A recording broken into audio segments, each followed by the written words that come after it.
నమస్తే, welcome to లియా news. Liquor scam లో మొదట వరుస అరెస్టులు చూసాం.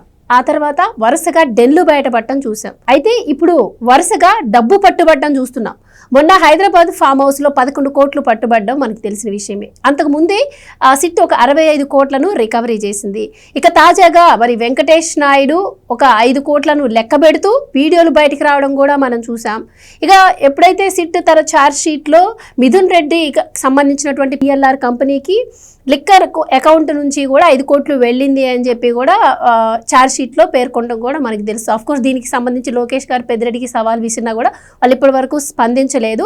అయితే తాజాగా మరి వెంకటేష్ నాయుడు డబ్బు లెక్క పెడుతున్నటువంటి వీడియోలు రాష్ట్రం మొత్తం వైరల్ అవ్వడం, అతనికి మరి సెలబ్రిటీస్తో కావచ్చు, రాజకీయ నాయకులతో ఉన్న పరిచయాలకు సంబంధించిన ఫోటోలు బయటికి రావడం, ఇవన్నీ కూడా పెద్ద సంచలనం రేకెత్తిస్తున్నాయి. అసలు మరి ఈ వెంకటేష్ నాయుడికి మరి జగన్మోహన్ రెడ్డి గారికి అలాగే చెవిరెడ్డి భాస్కర్ రెడ్డికి ఉన్నటువంటి సంబంధం ఏంటి, ఇంకెంత మనీ ఇలా డెన్లలో ఉండే అవకాశం ఉంది, ఇలాంటి విషయాలన్నీ తెలుసుకుందాం. మనతో పాటు ఉన్నారు సీనియర్ జర్నలిస్ట్ డివి శ్రీనివాస్ గారు. నమస్కారం సార్. నమస్తే సార్. వెంకటేష్ నాయుడు గారి వీడియో బయటకు వచ్చిన తర్వాత ఇప్పుడు రాష్ట్రం మొత్తం కూడా ఇదే చర్చ నడుస్తుంది. సో దీని తర్వాత వైసీపీ వాళ్ళు అసలు వెంకటేష్ నాయుడు ఎవరో మాకు తెలియదు, మాకు సంబంధం లేదు అని చెప్పి వాళ్ళు అంటున్నారు. మరి మరో పక్కేమో జగన్మోహన్ రెడ్డి గారితో, చెవిరెడ్డి గారితో ఇలా వైసీపీకి సంబంధించినటువంటి చాలామందితో దిగిన ఫోటోలు అవన్నీ కూడా బయటకు వచ్చాయి. అలాగే ఇప్పుడు తాజాగా టీడీపీ పార్టీ వాళ్ళతో సంబంధించినటువంటి ఫోటోలు కూడా బయటకు వచ్చాయి. సో ఒక వ్యక్తి ఎవరైతే లిక్కర్ స్కామ్లో పట్టుబడ్డారో వాళ్ళకి సంబంధించి ఆధారాలు బలంగా ఉన్నాయో వాళ్ళను మాకు సంబంధం లేదంటే మాకు సంబంధం లేదు అనే ఈ విధంగా తోసేసుకోవడం జరుగుతుంది. సో అసలు ఏంటి సార్, ఎవరి వెంకటేష్ నాయుడు, మరి ఏం చెప్తారు దీని గురించి మీరు? మరి వెంకటేష్ నాయుడిని తీసుకుని ఫ్లైట్లో కొలంబో ఎందుకు పోవాలనుకున్నాడు? సంబంధం లేకపోతే చెవిరెడ్డి భాస్కర్ రెడ్డి, వెంకటేష్ నాయుడు ఎక్కడ పట్టుకొచ్చారు? వాళ్ళు ఏదో ఫ్లైట్లో వెళ్ళిపోతున్నారు వేరే దేశానికని కదా, ఇద్దరిని ఒకే చోట పట్టుకొచ్చారు. ఏది వెంకటేష్ నాయుడిని, చెవిరెడ్డి భాస్కర్ రెడ్డిని అరెస్ట్ ఎక్కడ జరిగింది, ఎలా జరిగింది? బెంగళూరు నుంచి వాళ్ళు ఎక్కడ పారిపోవాలని చూశారు? కొలంబో. అక్కడి నుంచి మాలే దీవులకి, మారిషస్ పారిపోవాలని చూసినట్టుగా సిట్ చెప్తున్న నేపథ్యంలో మాకు అతనికి సంబంధం లేదంటే, వెంకటేష్ నాయుడు ఏదో మీరు అన్నారు టీడీపీ వాళ్ళతో ఫోటోలు కూడా వదులుతున్నారంటే, మరి అసలు అతను ఏ పార్టీ అంటే ఇప్పుడు టీడీపీయా లేకపోతే వైసీపీయా అంటే డబుల్ పార్టీ. అతను ఏ పార్టీ అనేది మనం ఎవరితో పారిపోయాడో మనం చూసాం. చెవిరెడ్డి భాస్కర్ రెడ్డికి డమ్మీ అభ్యర్థిగా ఒంగోలు పార్లమెంట్కి వేసాడు. అంటే ఇతను ఎవరికి డమ్మీ? ఒంగోలు పార్లమెంట్కి చెవిరెడ్డి భాస్కర్ రెడ్డికి డమ్మీ అభ్యర్థిగా వేసిన అఫిడవిట్లో అతను ఏంటి, తన వార్షిక ఆదాయం 5 లక్షలు అని చెప్పాడు. అతని బ్యాంక్ అకౌంట్లో 10 లక్షలు ఉన్నాయనో ఏమో చెప్పాడు. మరి 5 లక్షలు నీకు యాన్యువల్ ఇన్కమ్ ఉందంటే, అంటే నీ జీతం ఎంత? 40,000, 50,000 కూడా లేదనమాట. అలాంటి ఆడు స్పెషల్ ఫ్లైట్లో వెళ్ళగలడా? హీరోయిన్తో తిరగలడా? అసలు జగన్మోహన్ రెడ్డితో పాటు లండన్ వెళ్ళాడా లేదా? ఇతని ఈ విదేశీ పర్యటనల పైన ముందు లోతైన విచారణ జరపాలి. ఎవరు? వెంకటేష్ నాయుడు ఏ దేశాలకు వెళ్ళాడు? ప్రణయ్ ప్రకాష్ చెప్పాడు. ఆ ల్యాండ్ మార్క్ అపార్ట్మెంట్ డెన్ ఉంది కదా, తాడేపల్లి ప్యాలెస్ పక్కన డెన్. చెవిరెడ్డి భాస్కర్ రెడ్డి ఆ ప్రణయ్ ప్రకాష్ ఏమని చెప్పాడు? మేము ముగ్గురు టాంజానియాలో ఉన్నామని చెప్పాడు. వెళ్ళారా లేదా? టాంజానియాలో పలానా హోటల్లో చెవిరెడ్డి భాస్కర్ రెడ్డి, వెంకటేష్ నాయుడు, ప్రణయ్ ప్రకాష్ వారం రోజులు ఉన్నారు. అక్కడ జింబాబ్వేలో తిరిగారు, టాంజానియాలో తిరిగారు. అక్కడేదో ఇనుప ఖనిజ శుద్ధి కర్మాగారం పెట్టాలనో, స్టీల్ ప్లాంట్ లేకపోతే ఫుడ్ ప్రాసెసింగ్ యూనిట్స్ పెట్టాలనో. అసలు వెంకటేష్ నాయుడుకి ఇవాళ ఈ మొత్తం లావాదేవీలు వాటిపైన విచారణ జరిపించాలి. స్పెషల్ ఫ్లైట్ ఆ వీడియో చూసారా మీరు? అతను ఎక్కేటప్పుడు దిగేటప్పుడు బుగ్గ కారు ఉంది, రెడ్ కలర్ బుగ్గ ఉంది దానిపైన. ఆ బుగ్గ కారులో నుంచి బయటకు వచ్చాడు, ఫ్లైట్ ఎక్కి వెళ్తున్నాడు. లేదు, ఫ్లైట్ దిగి మళ్ళీ బుగ్గ కారు ఎక్కాడు. ఎవరి బుగ్గ కారు? బుగ్గ కారు ఎవరికి ఉంటుంది? బుగ్గ కారు ఉంటే ముఖ్యమంత్రి జగన్మోహన్ రెడ్డికి ఉండాలా? బుగ్గ కారు ఉంటే లేకపోతే మంత్రులకు ఉండాలి, లేకపోతే ఐఏఎస్లకి ఉండాలి, ఇంకెవరికి ఉండదు కదా. ప్రోటోకాల్ ప్రకారం బుగ్గ కారులో తిరిగే ఇది ఎవరికి ఉంటుంది? అంటే వెంకటేష్ నాయుడు డిఫాక్టో సీఎమ్మా? వెంకటేష్ నాయుడు డిఫాక్టో చీఫ్ విప్పా? చీఫ్ విప్ అంటే చెవిరెడ్డి భాస్కర్ రెడ్డి. ఆ బుగ్గ కారు చెవిరెడ్డి భాస్కర్ రెడ్డిదా, లేకపోతే జగన్మోహన్ రెడ్డిదా, లేదు ధనుంజయ రెడ్డిదా? సీఎంఓ కార్యదర్శిగా ధనుంజయ రెడ్డి బుగ్గ కారులో తిరుగుతారు, ఐఏఎస్లు తిరుగుతుంటారు, వాళ్ళది కూడా బుగ్గ కారు ఉంటుంది. అంటే ఆ బుగ్గ కారు ఎవరిది అనేది ముందు అసలు తేల్చాలా, వాళ్ళకి వెంకటేష్ నాయుడుకి ఉన్నటువంటి సంబంధాలు ఏంటి తేల్చాలి. తెలుగుదేశం బుగ్గ కారు కాదు, మీరు అన్నట్టు ఫోటోలు తెలుగుదేశం వాళ్ళతో ఫోటోలు దిగారు అంటే అప్పుడు తెలుగుదేశం పార్టీ ప్రతిపక్షంలో ఉంది, బుగ్గ కారు ఎట్టుంటుంది మరి? అంటే ధనుంజయ రెడ్డి మరి తన యొక్క వెహికల్ చెవిరెడ్డి ఈ వెంకటేష్ నాయుడుకి ఇచ్చాడా? అసలు మొత్తం ఆ బుగ్గ కారుని వెంకటేష్ నాయుడు వాడుకుని ఎంత మనీ లాండరింగ్ చేశాడు అంటే ప్రభుత్వ వాహనాలను కూడా వీళ్ళు ఈ మనీ లాండరింగ్కి ఉపయోగించుకున్నారు. తుడా వాహనాలు అనుకున్నాం మనం గతంలో. తుడా అంటే ఇతను ఎవరు, చెవిరెడ్డి భాస్కర్ రెడ్డి, ఆ వెహికల్ నంబర్స్ కూడా వచ్చాయి. ఇప్పుడు వీళ్ళు ఏమంటారు, చిలవల పలవలుగా చూపిస్తున్నారు, ఏదో రామ్మోహన్ నాయుడు ఇతని ఫోటో అంటారు, లేకపోతే పెమ్మసాని ఇతని ఫోటో అంటారు, అసలు చంద్రబాబు ఇతని ఫోటో, లోకేష్ ఇతని ఫోటో, ఏదేదో పుట్టిస్తున్నారు, ఏదేదో తిమ్మిన విమ్మిని చేయాలని చూస్తున్నారు. అంటే ప్రజల కళ్ళకి గంతలు కట్టాలని చూస్తున్నారు. ఇప్పుడు వెంకటేష్ నాయుడు ఏమన్నా తెలుగుదేశం అభ్యర్థులకు డమ్మీగా వేశాడా?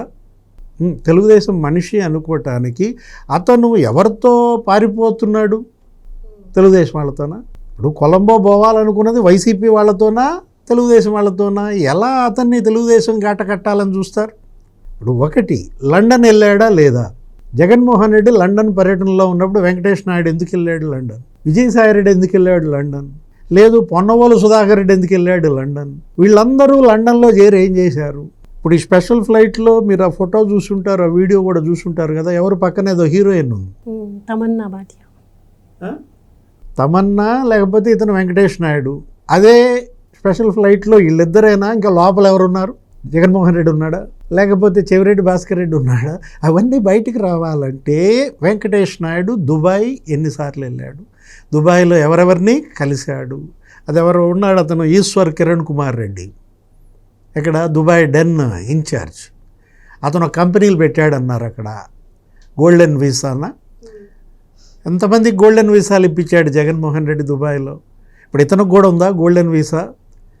ఏదో అక్కడ ఒక పెద్ద ఫేమస్ లాజిస్టిక్ కంపెనీ ఉంటుంది, ఏంటి దాని పేరు, ట్రెక్కర్ అనుకుంటా, దానికి ఏదో అక్షరం మార్చారు. అది కూడా వీళ్ళు మామూలు వాళ్ళు కాదు, జస్ట్ ఒక అక్షరం మార్చేసి ఆ ట్రక్కర్ని ట్రెక్కర్ లాజిస్టిక్ కంపెనీ అని పెట్టి వీళ్ళు అక్కడ వ్యాపారాలు బిగిన్ చేశారు. ఆ డబ్బంతా సీజ్ చేయాలి. ఏది, అటు ఆఫ్రికా దేశాలు, ఇటు ఆసియా దేశాలు, యూరప్, అమెరికా, మొత్తం ఖండాంతరాలు దాటిచ్చారు డబ్బులు, వేల కోట్లు అనమాట. ఇప్పుడు సిట్ కూడా ఒక్క వీడియోనే రిలీజ్ చేసింది, వాళ్ళ దగ్గర ఇంకా చాలా ఆధారాలు, చాలా వీడియోలు ఉన్నాయని కూడా సిట్ అధికారులు చెప్పడం జరిగింది. ఇంకా 2-3 వీడియోలు చూసి వాళ్ళే ఆశ్చర్యపోయారు, షాక్ తిన్నారని కూడా అప్పుడు మనం విన్నాం కదా. అంటే ఇంకా ముందు వీడియోస్ బయటకు వస్తే ఇంకెంతమంది ఉండే అవకాశం ఉంది, ఇంకెంత డబ్బు ఉండే అవకాశం కూడా ఉంటుంది. చూసావా ఆ వీడియో? వెంకటేష్ నాయుడు డబ్బులు లెక్కేయటం చూసావా? జాన, బెత్తె, లేకపోతే అంగుళాలు లెక్కేసేసి అది 50 లక్షలు, ఇది 4 కోట్లు, టోటల్ 5 కోట్లు అంటున్నాడు. అంటే నోట్లు ఎలా లెక్కేస్తారు? కౌంటింగ్ మిషన్లతో లెక్కేస్తారు, లేకపోతే మనుషులను బట్టి చేతితో లెక్కేస్తారు మాన్యువల్గా. మనాడు జాన, బెత్తె, మరి అంగుళాలతో లెక్కేసాడంటే అసలు మామూలు డెన్ ఇన్ఛార్జా? అంటే ఆ లెక్కేయటంలోనే అతను ఎలాంటాడో మనం చూసాం. అసలు జగన్మోహన్ రెడ్డి, చెవిరెడ్డి, వెంకటేష్ నాయుడు ఫోటో చూసావా? అసలు జగన్మోహన్ రెడ్డి ఎట చూస్తున్నాడు అతని వైపు? అబ్బో, మామూలు అడ్మిరేషనా? చెవిరెడ్డి ఎట చూస్తున్నాడు అంటే ఏంటి, అందగాడా ఇతను కూడా? వెంకటేష్ నాయుడు కూడా అందగాడే. జగన్ దృష్టిలో ఎవడెంత అవినీతి చేస్తే అంత అందగాడు, అవినీతి మందగాడు అనమాట. ఇక్కడ మనం స్పష్టంగా ఇక్కడ తేల్చుకోవాల్సింది, మీరన్నారు ఇంట్రోలో కూడా 11 కోట్లు అక్కడ పట్టుబడ్డాయి. ఇక్కడ ఫామ్ హౌస్లో Vardhaman engineering college, Sulochana farms, అదేమో మళ్ళీ తెలుగుదేశం వాళ్ళది అంటారు. చూసావా, వాళ్ళు అసలు మామూలు వాళ్ళు కాదు. అదేంటి, ఒకవేళ అది తెలుగుదేశం సరే, తీగల బ్రదర్స్ ఏదో అంటున్నారు కదా. యు అంటే ఏంటి, వి అంటే ఏంటి? UV distillery, U for Upender Reddy, V for Vijayender Reddy అంటున్నారు. యువి డిస్టిలరీకి నువ్వు 252 కోట్లు ఆర్డర్ ఇచ్చావా లేదా? ఇప్పుడు అది కొత్త కంపెనీ అయితే, కొత్త బ్రాండ్ ఇస్తే 10,000 కేసులే ఆర్డర్ ఇవ్వాలి. మరి నువ్వు ఎలా ఇస్తావు 252 కోట్ల వాళ్ళకి? వాళ్ళ 252 కోట్ల ఆర్డర్ తీసుకున్నందుకు 62 కోట్లు మళ్ళీ ముడుపులు ఇచ్చారని. అసలు సినిమాలు తేల్చాలి. సినిమాలు ఎన్ని తీశారు, ఎన్ని సినిమాలకు అడ్వాన్స్లు ఇచ్చారు? ఇప్పుడు ఈ తమన్నా కూడా అడ్వాన్స్ ఇచ్చారా? అంటే స్పెషల్ ఫ్లైట్లో వీళ్ళు వెళ్తున్నారంటే షూటింగ్ లొకేషన్స్ చూడటానికి వెళ్తున్నారా? ఇవన్నీ బయటికి రావాలంటే మొత్తం వీళ్ళ యొక్క ఆ సినిమా వ్యాపార మనం లావాదేవీలు. చూస్తున్నాం సార్, రాజ్ కసిరెడ్డి ఏమన్గా ఉన్నారు. ఆయన పట్టుబడినప్పటి నుంచి అసలు ఆయనతో మాకు సంబంధం లేదని రాజ్ కసిరెడ్డిని అన్నారు. దాని తర్వాత ఇవి ఇంకా చాలా లైట్ అని చెప్పుకోవచ్చు. అంటే ఎవరైతే గట్టిగా ఇక్కడ మనం ఇరుక్కుంటాము అనుకున్న టైంలో వాళ్ళని టీడీపీ మనుషుల్లాగా వాళ్ళు ప్రచారం చేయడం జరుగుతుంది. సో అసలు ప్రజలు కూడా నమ్మే అవకాశం ఉంటుందంట. మిథున్ రెడ్డి అనలేదనుకుంటా, మిథున్ రెడ్డిని ఇంకా అన్నట్టుగా లేరు, తర్వాత అంటారేమో, అతను అప్రూవర్గా మారినాక అంటారేమో. అసలు అందులో అంట ఆ వీడియోలో 2000 రూపాయల బండిల్ ఉందంట. దానికి ఒక పెద్ద లాజిక్ తీశారు. ఏమని 2000 ఎప్పుడు రద్దు అయ్యాయి, 2000 కట్ట ఎక్కడుంది అందులో, అది ఎలా పెట్టారు ఏంటి, ఇదంతా ఏదో ఫ్యాబ్రికేటెడ్ అన్నట్టుగా చేయాలని చూస్తారు. అంటే ఇప్పుడు అక్కడే మళ్ళీ వీళ్ళు రాసిన ఆ ఆర్టికల్ ఆ పేపర్లోనే పక్కనే ఇంకో పేజీలో ఏమనుంది, 6170 కోట్ల 2000 నోట్లు ఇంకా రాలేదు అని ఆర్బీఐ ప్రకటన. ఇప్పటికైనా మార్చుకోండి, పోస్టు ద్వారా పంపినా కూడా మీ డబ్బులు మళ్ళీ మీకు పంపిస్తాం. అంటే ఏ రకంగా వీళ్ళు జగన్మోహన్ రెడ్డిని ఈ కేసుల నుంచి ఒడ్డున పడేయాలి, అరెస్ట్ కాకుండా చూడాలన్న వాళ్ళ తాపత్రయం చూస్తుంటే మరి మనకి నవ్వొస్తుంది. అసలు ఏం మాట్లాడాలో కూడా అర్థం కాని పరిస్థితుల్లో ఫిక్స్ అయ్యారు, టోటల్గా ఫిక్స్ అయ్యారు. నిన్నటి దాకానేమో మనీ ట్రయల్ లేదన్నారు, అసలు ఇది కేసే కాదన్నారు, ఆధారాలు లేవు అన్నారు. అదేమంటే సజ్జల రామకృష్ణారెడ్డి అన్ని ఛానల్స్కి ఇచ్చిన ఇంటర్వ్యూల్లో ఏమని చెప్తాడు, దాని మీద కమిషన్ వేసుకోండి, దీని మీద ఇంకో కమిషన్ వేసుకోండి. అంటే అంత తేలిగ్గా ఏది, ఇంతమంది చచ్చిపోయారు, 1,00,000 మంది చనిపోయారు, 35 లక్షల కిడ్నీలు మరి లివర్లు మరి అంతమందికి దెబ్బతిన్నాయి, 1 కోటి కుటుంబాలు నాశనం అయ్యాయి అంటే కమిషన్ వేయండి. అసలు మీరు క్యాషే ఎందుకు తీసుకున్నారు, డిజిటల్ ఫోన్పే జీపే ఎందుకు తీసుకోలేదు అంటే కమిషన్ వేయండి. అంటే ఏంటి, జ్యుడిషియల్ కమిషన్ వేయడం ద్వారా అతను ఏదో రకంగా దీన్ని ప్రొలాంగ్ చేయాలి, అంతే తప్ప అరెస్టుల్ని ఆపాలి. ఊహించలేదనుకుంటా ఏది సిట్టు ఇంత స్పీడ్గా ఈ దర్యాప్తుని కొలిక్కి తెస్తుందని, మిథున్ రెడ్డిని అరెస్ట్ చేస్తారని, చెవిరెడ్డి భాస్కర్ రెడ్డిని అరెస్ట్ చేస్తారని ఊహించినట్లేరు. జగన్ దగ్గరికి ఇంత త్వరగా ఈ ఉచ్చు లేకపోతే ఈ వల్ల పడుద్దని ఊహించినట్లేరు. అందుకే పాపం లబలబ ఆడుతున్నట్టున్నారు.